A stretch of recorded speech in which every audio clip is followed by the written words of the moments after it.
नमन देव देवी। देव देवी, अगर मैं कहूँ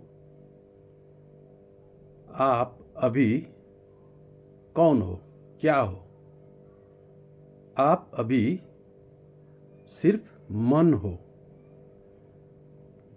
जिसने मुझे नहीं पाया है, मुझे नहीं पहचानता है, नहीं जानता है, वो आप मन हो। आप सिर्फ मन। समझे इस बात को? समझे? समझो, आप कौन हो? आप मन हो। मन मन, सिर्फ मन हो। आपको लग रहा होगा अरे मैं तो शरीर हूं। शरीर में होते हुए भी आप सिर्फ मन हो।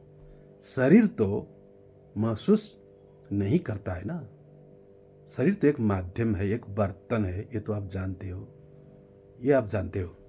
शरीर एक बर्तन है, माध्यम है, ठीक है। एक घर है, एक मकान है, एक मंदिर है, जो भी कहो। लेकिन इसमें क्या काम कर रहा है? आपका मन। आप अभी सिर्फ मन हो।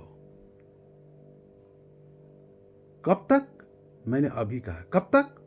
जब तक आप नहीं जानते हो कि मैं कौन हूं, मैं क्या हूं। जब तक मैं को नहीं जानेंगे तब तक आप सिर्फ मन हो। मन। तो आप क्या ढूंढ रहे हो? मन का भगवान, मन का ईश्वर। मन का वास्तविक ईश्वर आप नहीं जानते हो, नहीं ढूंढ रहे हो। और उसको पाते भी, मिल भी जाता है तो आपको भ्रम हो जाता है। आपका मन नहीं मानता है, वो जानता ही नहीं, उसका ज्ञान नहीं है, तो आपका मन भ्रमित हो जाता है। ये तो नहीं है, दूसरा ही कोई और कोई होगा। इस तरह वो दूसरा ही ढूंढता है, वो मन का ढूंढता है। वो सोचता है कि मेरे सामने आ जाए, फिल्म का जैसा अभी उपस्थित हो जाए, ऐसा आता होगा। इस तरह कल्पना कर लेता है, वो मन का ही बना देता है। तो इसको माया कहा मैंने, और बीज का कहा मैंने, बीज का अवस्था। जीव भी कहा, मन कहा उसको मैंने, 5 तन मात्रा भी कहा। 5 तन मात्रा का मतलब 5 सेंस। मन किस चीज से बनता है? मन भी कोई पंछी चिड़िया जैसे तो होता नहीं है। मन बनता है 5 तन मात्राओं से। मैंने कहा 5 तन मात्राओं द्वारा मन का जन्म होता है, वही मन जीव बन बैठता है। तो आप अभी सिर्फ मन, जीवात्मा, मन अवस्था में हो और मन का भगवान ढूंढ रहे हो। वो असत्य है तो मन तो सत्य है। मन तो होता है, वो तो सत्य है, लेकिन वो वास्तविक ईश्वर नहीं है। वो मन का ईश्वर है।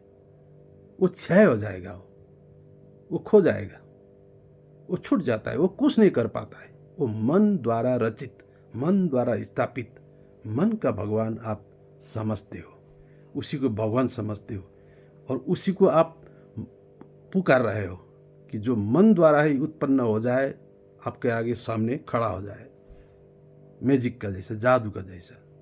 वो तो आपका मन द्वारा है।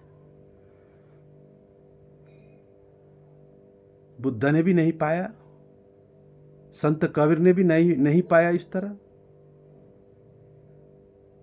गुरुदेव नानक जी ने भी इस तरह से नहीं पाए, अच्युत ने भी इस तरह नहीं पाए, कृष्ण ने भी नहीं पाए। आज तक जितने भी महापुरुष आए, जितने भी अवतार आए, जितने भी सिद्ध ज्ञानी लोग आए, इन्होंने उस तरह नहीं पाया है परमात्मा को। उन लोगों ने परमात्मा को स्व में पाया है, स्व में। ये है सत्य, छिपा हुआ ज्ञान। स्व का मतलब सेल्फ में पाया है, स्वयं में पाया है। ये है, क्योंकि ये सत्य है, ये हकीकत है। अगर नहीं भी पाते तो हो वही है। ठीक है, किसी ने पाया इसका मतलब वो है, और जो जिसने नहीं पाया है, क्या वो झूठ है? नहीं होगा ऐसा बात। जिसने समझ लिया कि हाँ सेल्फ स्वयं में है, उसने जाना, पाया। और जिसने जाना नहीं है, अभी तक पाया नहीं है, तो क्या उसमें उसमें क्या अनुपस्थित है क्या? नहीं, स्वयं है। नहीं जानते हुए भी है, वो ही है। सिर्फ नहीं जान रहा है, लेकिन स्वयं है। अब उसका मन कार्य कर रहा है, अपने आप को मन बना लिया। मन द्वारा अपने आप को पहचान दे रहा है। वो अभी का मैं मन का है आपका, और जो मैं दे रहा हूं मैं, ये आत्मा का मैं, ये अंतर आत्मा का, परमात्मा का मैं और मन का मैं में फर्क है। इसलिए आप मन पंचतन्मात्राओं द्वारा निर्मित मन हो, उसी मन का मैं हो आप। मन का मैं में, आत्मा का मैं में नहीं हो। आपको आत्मा में मैं जन्म ग्रहण करना पड़ेगा। वो आत्मा का मैं जब आप जानेंगे, तब मुझे जानेंगे, परमात्मा को जानेंगे, सभी आत्माओं को जानेंगे, सबको जानेंगे। ये है सत्य। आप पूछो, मन का जन्म पंचतन्मात्राओं से जन्म होता है? मैंने कहा तो आप इसको ढूंढो, इसका परीक्षा करो। आप तो वैज्ञानिक हो, आज के जमाने के देव देवी हो। मन कैसे जन्म होता है? मैंने कहा पंचतन्मात्राओं द्वारा मन का पैदा होता है। पंचतन्मात्रा का मतलब 5 ज्ञान मात्रा, स्पर्श, टचिंग, दृष्टि, श्रवण, सुगंध, स्वाद, इन्हीं 5 ज्ञान मात्राओं का संयोजन ही मन है, और वही मन जीवात्मा है। वही अपने आप को मैं करता है, आत्मा को भूल गया है। तो ये मन को आप ढूंढो। अगर आपका स्पर्श ना हो किसी चीज से, किसी चीज का दर्शन भी ना हो, कुछ सुनाई भी ना दे, सुगंध भी ना हो, स्वाद भी ना हो, इस तरह आप 5 ज्ञान को अगर खो देंगे, समाप्त कर देंगे, तो बचोगे क्या आप? जीते जी आप रहोगे क्या? वही है मैं, वास्तविक मेरा स्वभाव। फिर सुनो, कुछ भी मत देखो, कल्पना भी मत करो, कुछ मत सुनो, सुगंध भी मत लो, स्वाद भी ना लो, और स्पर्श का भी हटाओ। 5 ज्ञान को हटा दो, 5 चीज को आप हटाओ। उस वक्त क्या रहेगा? उस वक्त रहेगा समाधि। यही है समाधि। कितना सरल है, कितना सरल है। जिस तरह कछुए के मुंह अंदर कछुए का मुंह अंदर अगर ले लेता है, सभी 5 मुंह को अंदर ले लेता है, तो उसका अपना स्वभाव में प्रकट हो जाता है आत्मा। वो है क्या? निर्गुण, निराकार, न कुछ सुनाई देने वाला, न दिखाई देने वाला, न कुछ मालूम होने वाला। है तो जीवित, लेकिन कुछ नहीं है। उससे कहा जाता है कैवल्य समाधि, जीते जी। वो हठ समाधि नहीं है। आपको हठ समाधि नहीं करना है। हठ का मतलब जबरदस्ती, प्रयोग करके आसानी से समाधि को समझना है। जब मन अपने आप में खींच के उसको समाप्त कर देते हो, या ब्रह्म में विलीन कर दोगे, ब्रह्म में निर्गुण निराकार में, उस वक्त मन नहीं रहता है। जब मन नहीं रहता है, मन अमन हो जाता है, उस वक्त क्या रहता है? सिर्फ मैं रहता हूँ, आत्मा रहता है, ब्रह्म रहता है। वही स्वभाव है उसका। उसी को कहा गया समाधि। समाधि का अर्थ होता है समान, समान। समाधि का अर्थ होता है समान। तो अभी तो मन कार्य कर रहा है ना। ये सोचता है, वो सोचता है, ये देखता है, वो ढूंढता है, ये सुनता है, ये खाता पीता है, टच, सब प्रकार द्वारा मन का जन्म हो लिया। अब मन का ही भगवान ढूंढ रहा है। अब उस मन को आप अंदर ले लो, कछुए के मुंह की तरह अंदर ले लो। जीवात्मा को कहो कि तुम अंदर आ जाओ। अब कहाँ भाग रहे हो बाहर? भगवान को ढूंढ रहे हो। तुम भगवान को ढूंढ रहे हो। अंदर बैठो चुपचाप, तुम्हें भगवान मिल जाएगा। इस तरह अगर उसको आप चुप कराओगे अंदर में, उसे मिल जाएगा। आप तो बाहर ढूंढ रहे हो, कल्पना कर रहे हो, इमेजिन कर रहे हो, नाना तरह की तस्वीर, मूर्त वहाँ देख रहे हो। वो मन और बलवान हो रहा है, आपका मन जीवात्मा और भी बलवान होते जा रहा है। उसे तो नष्ट करना चाहिए था, उसे तो अपने आप में ले लेना चाहिए था, उसे तो खो देना चाहिए था, ब्रह्म में समाधि में लीन कर देना चाहिए था। लेकिन आपका तो बाहर भाग रहा है और बलवान हो रहा है, नाना तरह के मूर्त बना दिया, सूरत बना दिया, उसी में भाग रहा है मन। बाहर कहीं तीर्थ, कहीं क्या कहीं क्या, मन आप मन होके दौड़ रहे हो। मैंने कहा ना 3 चीज है इसके अंदर में, 3 चीज है, तीनों चीज इसी में है। स्थूल सूक्ष्म कारण, जीवात्मा, आत्मा, परमात्मा, सब इसी में तो है। तो ये जो मन बीच का है, मन वो भटका रहा है आपको। न स्थूल को समझ पा रहे हो न कारण को। अगर स्थूल को भी समझ पाते तो कम से कम प्यार करते, प्यार तो करते कि ये शरीर तो बहुत बहुमूल्य है। इसको भी नहीं समझ पा रहे हो, इसे भी घृणा कर रहे हो, शरीर को भी, स्थूल को भी नहीं समझ पा रहे हो और कारण को भी नहीं समझ पा रहे हो, और मन द्वारा बना के, मन द्वारा निर्मित करके भगवान को मन के पीछे पीछे भाग रहे हो। वो गलत है। मन को वापस लाओ। अर्जुन ने यही पूछा था, तो इसी बात को अर्जुन ने पूछा था कि प्रभु ये मन को तो बस नहीं कर पा रहा हूं, आप कहते हो इसको अंदर ले लो। सर्वधर्म परित्यज्य मामेकम शरणं व्रज, आपने तो कहा। मैं निर्गुण अमन बनना तो चाहता हूं, समाधि में जाना तो चाहता हूं, लेकिन मन तो भाग रहा है बाहर, इसको कैसे कंट्रोल करूं?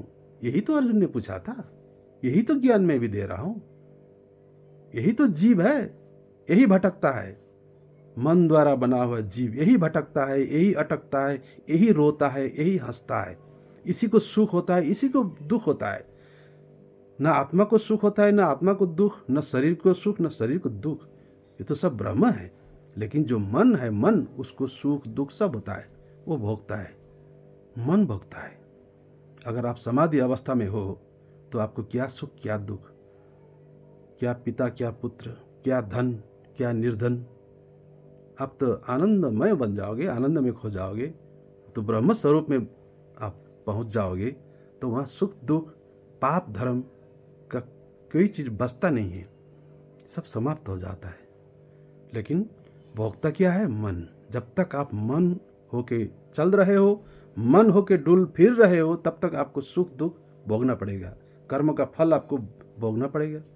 अगर बुरा कर्म किया तो बुरा फल होता है, आप जानते हो एक्शन का रिएक्शन होता है, कर्म का फल तो भोगना ही पड़ता है। अगर बुरा कर्म करोगे तो बुरा ही फल मिलेगा, और बुरा फल मिलेगा तो आपको दर्द होगा। अब दर्द जब होगा तब आप रोने लगोगे। वो कौन है? वो मन है। मन को दर्द होता है ना, मन को दुख होता है तो मन रोता है। इसी तरह आप आत्मा स्वरूप में जब ठहरोगे, आत्मा स्वरूप में प्रकट हो जाओगे, तब तो मन होते हुए भी मन को बस में करके मैं तो आत्मा स्वरूप हूँ और आत्मा ही परमात्मा है, सारे वही हैं।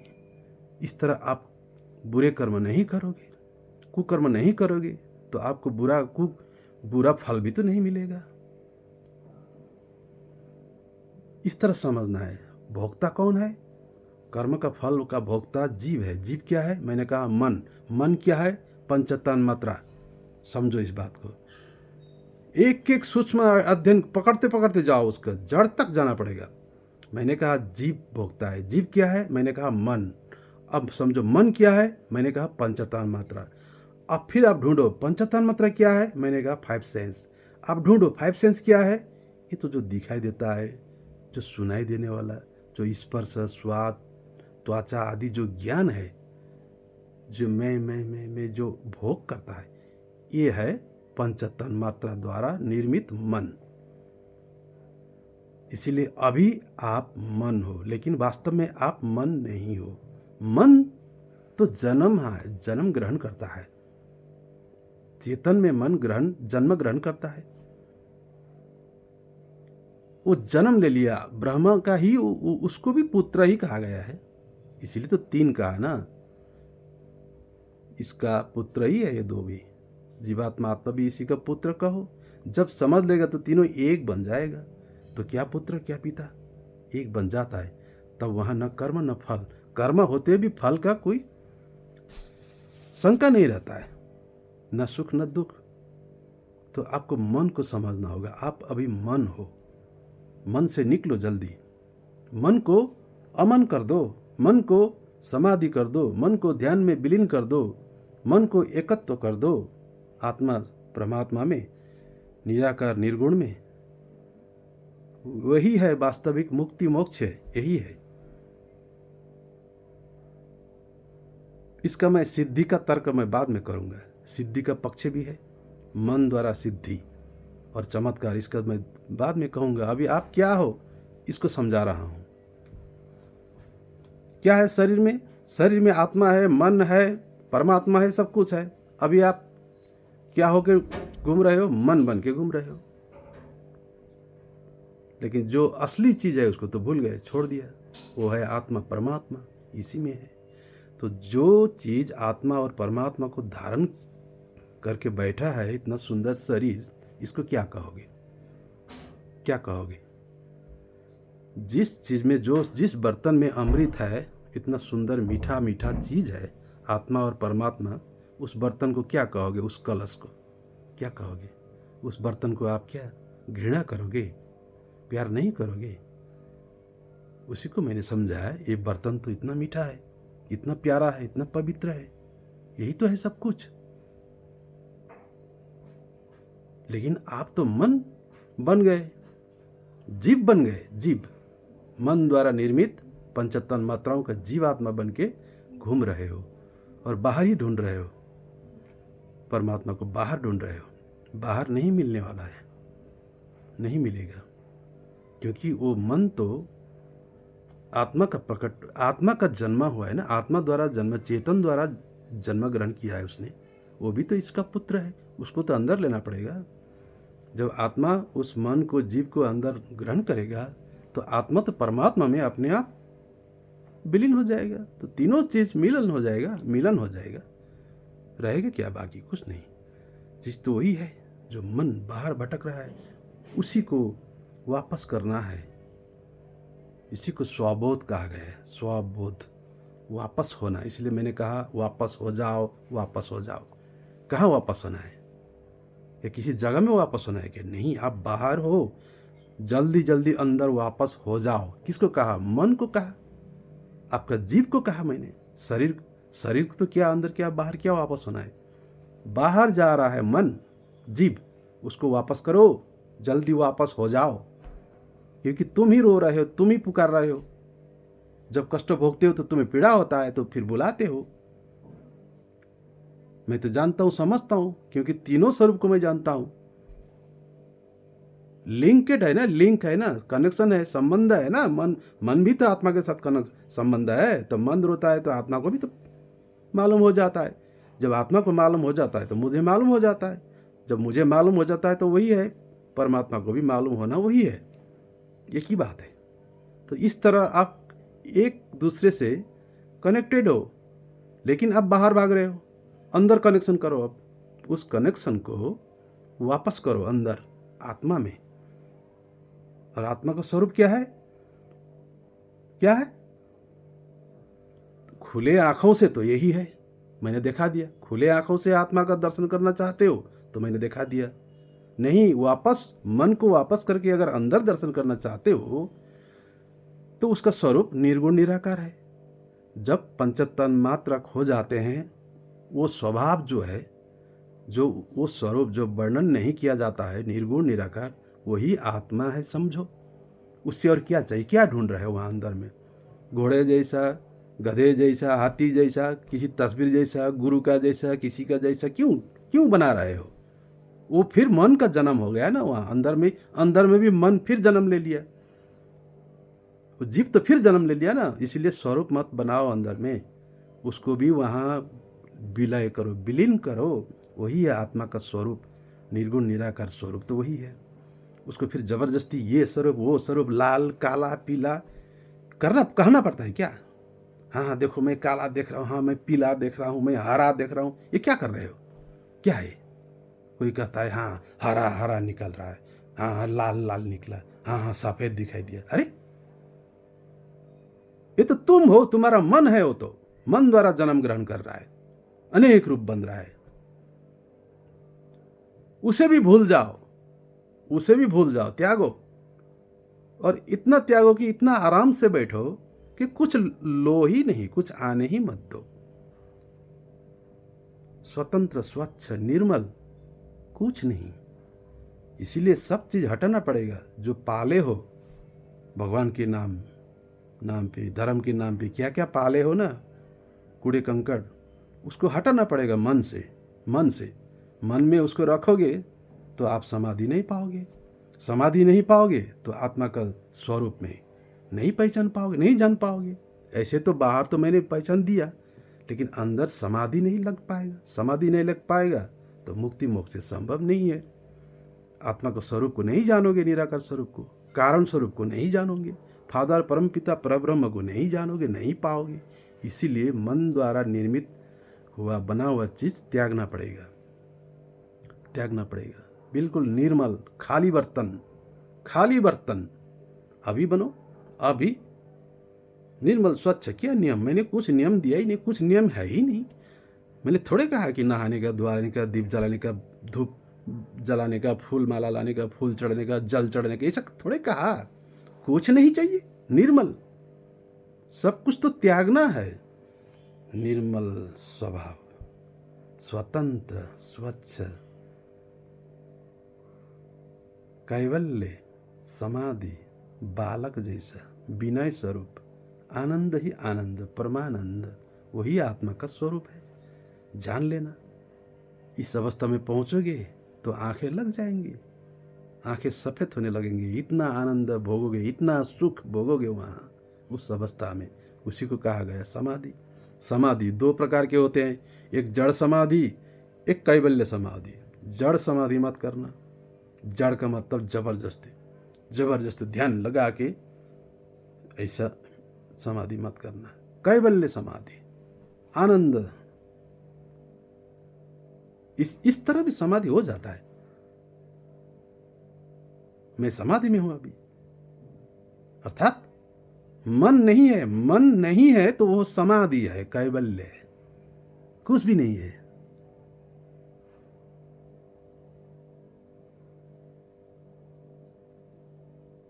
इसी तरह एक एक दो घंटे, कितना घंटे तक टक लग सकता है।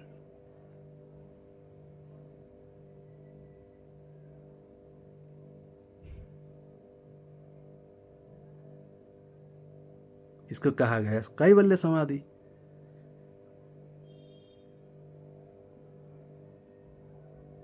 बालक का जैसे विनय स्वभाव। तभी तो कहा जड़ समाधि करने की जरूरत नहीं है। जड़ समाधि का मतलब हठ करके, जबरदस्ती करके समाधि ढूंढते हो क्या? समाधि तो जब मन शून्य हो गया, समाधि।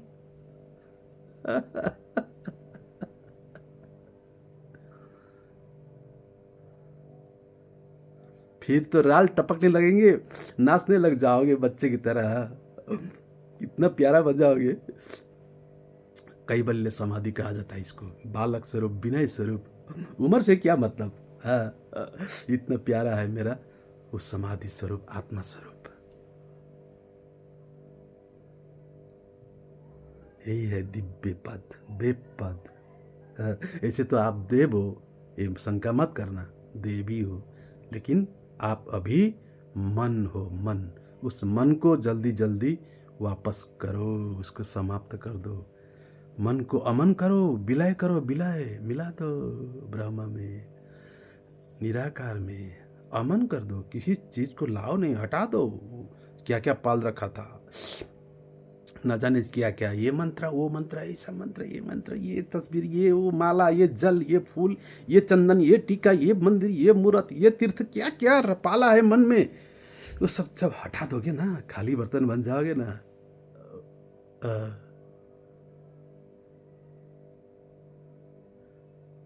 जब खाली बर्तन बन जाओगे, वहां भर जाएगा परम पिता आके बस जाएगा, बोलने लगेगा, मैं बोलने लगूंगा। त्रिकालदर्शी बन जाओगे, अंदर से आवाज़ आने लगेगा, ऐसा करो, वहाँ यही है हो, सब कुछ सिद्धि हो जाएगा। देव देवियों, इतना सुंदर है, इतना प्यारा है, ये दिव्य लोक है, सत्य लोक है, ये दिव्य शरीर है, नमन पाओगे नहीं, प्रेम करो, चुम्मा करो, सबका सबका, सिर्फ अपना नहीं, सबका। यही है सब कुछ, रत्न रत्न। तभी तो कहा इसको देव दुर्लभ। क्यों कहा देव दुर्लभ? भगवानों का भी दुर्लभ कहा गया है शास्त्रों में कि भगवान भी प्रार्थना करते हैं कि मैं ये इस स्वरूप को पाऊं, इस शरीर को, इस स्वरूप को पाकर भी आप नहीं पहचान रहे हो मेरे भगवानों। हाय हाय मेरे भगवानों, बहुत प्यारे हो। तभी तो मैं आप लोगों को जन्म ग्रहण करवा रहा हूँ। जल्दी जन्म ग्रहण करो, अपने आप में स्वबोध करो, धरती को बचाओ, बचाओ धरती को, रो रहे हैं, धरती को बचाओ। जो मानेंगे ठीक है, नहीं मानेंगे जानो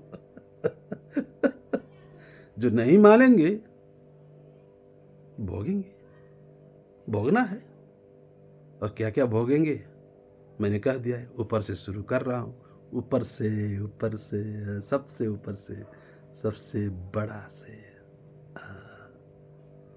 नमन देव देवी, चिंता मत करें, आप ही हो। नमन।